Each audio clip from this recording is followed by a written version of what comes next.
गांव की धूल भरी गलियों में एक टूटी हुई झोपड़ी थी। छत से पानी टपकता था, दीवारों पर पपड़ी उतर चुकी थी। उसी झोपड़ी में मीरा अपनी नानी के साथ रहती थी। नानी बूढ़ी थीं, मगर उनकी आंखों में हमेशा विश्वास की चमक रहती। हर सुबह जब सूरज उगता, मीरा सबसे पहले नानी के लिए पानी भरती, फिर चूल्हा सुलगाने की कोशिश करती। लेकिन हर दिन वही हाल, चूल्हा ठंडा, बर्तन खाली। कभी कभी तो दोनों को सिर्फ पानी पीकर ही सोना पड़ता। नानी धीरे से कहती, बेटी, भगवान देख रहा है, मेहनत करने वालों की झोली कभी खाली नहीं रहती। मीरा मुस्कुरा देती, लेकिन दिल के अंदर भूख का दर्द हर बार कसक जाता। गांव के चौक पर एक बड़ा होटल था, मुसाफिर ढाबा। वहीं मीरा बर्तन धोने का काम करती थी।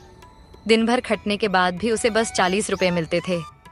ढाबे का मालिक रतनलाल बहुत कठोर था। थोड़ी भी गलती हुई तो तुरंत डांट देता, कभी कभी थप्पड़ तक मार देता। एक दिन मीरा देर से पहुंची। नानी की तबीयत रात भर बिगड़ी रही थी। वह नहाकर जल्दी जल्दी दौड़ी, लेकिन ढाबे पर पहुंची तो रतनलाल गरज उठा। कहाँ मर गई थी तू? पता है ग्राहक कब से इंतजार कर रहे हैं। मालिक, नानी बीमार थी, इसलिए। मुझे कुछ नहीं सुनना। आज के पैसे कट, और कल अगर फिर देर हुई तो काम से निकाल दूंगा। मीरा चुप रही। आंखों में आंसू थे, पर उसने कुछ नहीं कहा। उसने बस सिर झुकाकर बर्तन मांजे, फर्श साफ किया और दिन भर खामोश रही। शाम को जब घर लौटी, नानी दरवाजे पर बैठी थी। आ गई बेटी, कुछ खाना लाई? मीरा ने सिर हिलाया। नहीं नानी, आज पैसे कट गए। कोई बात नहीं बेटी, सब ठीक होगा। भगवान देर करता है, अंधेर नहीं। मीरा ने नानी का हाथ थामा।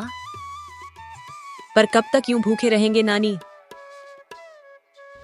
अगले दिन ढाबे पर एक नया ग्राहक आया। एक बुजुर्ग आदमी, शांत चेहरे वाला, सफेद दाढ़ी और आंखों में करुणा। वो रतनलाल के पास बैठा था। तभी उसने देखा कि मीरा बर्तन धोते हुए झुककर चुपके से गिरा हुआ चावल उठा रही थी, शायद नानी के लिए ले जाने को। वो सब देखता रहा। शाम को जब मीरा काम खत्म करके निकली, वो उसके पीछे आया और बोला, बेटी जरा ठहरो। मीरा घबराई। जी? मैंने देखा तू कितनी मेहनत करती है और तेरे साथ कैसा व्यवहार होता है। अगर मैं कहूँ कि तू मेरे साथ काम करे, तू तैयार है? मीरा चौंक गई। पर मुझे कुछ नहीं आता काका। सीख जाएगी। तू सच्ची है, मेहनती है, बाकी मैं सिखा दूंगा। पर काका, आप कौन हैं? नाम है गजानन काका। कभी मैं शहर में बहुत बड़ा बावर्ची था, पर अब गांव लौट आया हूँ। मैं चाहता हूँ तू मेरे साथ कुछ नया करे। मीरा की आंखों में उम्मीद की चमक उभर आई। क्या नया काका? हम अपना ठेला लगाएंगे, कुछ ऐसा जो पूरे गांव में अनोखा हो। अगले दिन मीरा सुबह सुबह गजानन काका के घर पहुंची।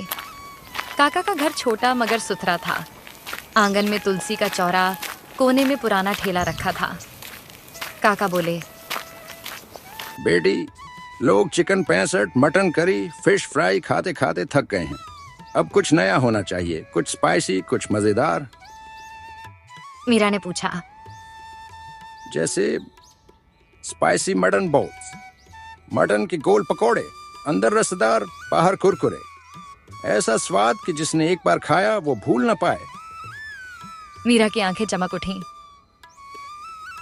पर मुझे बनाना नहीं आता। सीख जाएगी, मैं सिखाऊंगा। काका ने सारा सामान निकाला। ताजा मटन, अदरक लहसुन, हरी मिर्च, धनिया, मसाले, बेसन और चावल का आटा। उन्होंने मीरा से कहा, देख बेटी, स्वाद का राज सिर्फ मसाले में नहीं, दिल में होता है। जब दिल से पकाती है ना, तो हर कौर स्वादिष्ट बन जाता है। मीरा ध्यान से हर कदम देखती रही। मटन को उन्होंने बारीक पीसा, उसमें प्याज, लहसुन, मिर्च, गरम मसाला और थोड़ा नींबू मिलाया। फिर बेसन और चावल के आटे में मिलाकर छोटे छोटे गोल बॉल बनाए। गरम तेल में जब वो तले गए तो महक से पूरा आंगन भर उठा। मीरा ने एक बॉल उठाई। काका, कितनी खुशबू है। हाँ बेटी, यही खुशबू लोगों को खींचेगी। उन्होंने स्वाद चखा। मटन अंदर से रसदार था, बाहर से कुरकुरा, बिल्कुल परफेक्ट। काका मुस्कुराए। यही बनेगा तेरा ठेला, मीरा का स्पाइसी मटन। अगले दिन ठेला तैयार था। लाल रंग का कपड़ा, ऊपर मोटे अक्षरों में लिखा, मीरा का स्पाइसी मटन। हर बाइट में जोश और स्वाद। नानी ने आशीर्वाद दिया।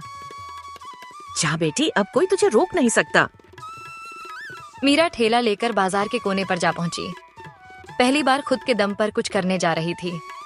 थोड़ी घबराहट थी, मगर हिम्मत भी थी। उसने तेल गर्म किया और मटन बॉल्स तलने लगी। तेल में पड़ते ही छन्न छन्न की आवाज आई और महक चारों ओर फैल गई। लोग रुकने लगे। कौन है ये नई लड़की? किसी ने पूछा। क्या बेच रही हो? मीरा मुस्कुराई। स्पाइसी मटन बॉल्स खुद बनाई हैं। एक आदमी बोला। चलो एक प्लेट दो, चलो एक प्लेट दो। मीरा ने प्लेट सजाई। हरी चटनी, प्याज के छल्ले और 2 बॉल्स रखे। पहले ही कौर में उस आदमी की आंखें चौड़ी हो गईं। अरे वाह, ये तो कमाल है। अंदर से मुलायम, ऊपर से कुरकुरे। लोग जमा होने लगे। किसी ने 3 प्लेट ली, किसी ने पैक करवाया। धीरे धीरे भीड़ बढ़ी और शाम तक सारे मटन बॉल्स बिक गए। मीरा की आंखों में खुशी के आंसू थे। उसने ठेला समेटा और काका के घर दौड़ी। काका, सब बिक गया, लोगों को बहुत पसंद आया। काका हंस पड़े। सायता जॉन। बेटी, अब तेरे हाथों की महक पूरे गांव में फैल जाएगी। दिन बीतते गए। मीरा हर दिन नए मसाले आजमाने लगी। कभी स्पाइसी मटन रोल, कभी मटन कटलेट, कभी मटन टिक्की बर्गर। उसके ठेले पर इतनी भीड़ लगने लगी कि पुराने ढाबे वाले भी ईर्ष्या करने लगे। एक दिन वही रत्नलाल ढाबे वाला आया। अरे तू तो वही मीरा है ना, जो मेरे ढाबे पर बर्तन धोती थी? मीरा मुस्कुराई। हाँ, वही मीरा। अब खुद का ठेला चलाती हूँ। तेरे ठेले पर तो बहुत भीड़ है, क्या राज है? राइट, सिर्फ मेहनत और विश्वास। धीरे धीरे मीरा का ठेला गांव से शहर पहुंच गया। लोग सोशल मीडिया पर वीडियो बनाने लगे। Spicy mutton queen Meera. TV channel तक पहुंचे। मीरा अब एक छोटा रेस्तरां खोलने की सोच रही थी, मीराज स्पाइसी हाउस। काका बोले।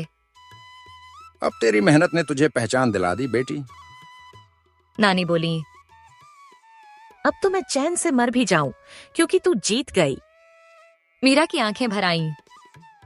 नानी, आप हमेशा रहेंगी मेरे साथ, हर प्लेट, हर स्वाद में। कहानी खत्म होती है उस दिन जब मीरा अपने रेस्तरां के बोर्ड के नीचे खड़ी थी, लाल साड़ी में, आंखों में गर्व और होठों पर मुस्कान।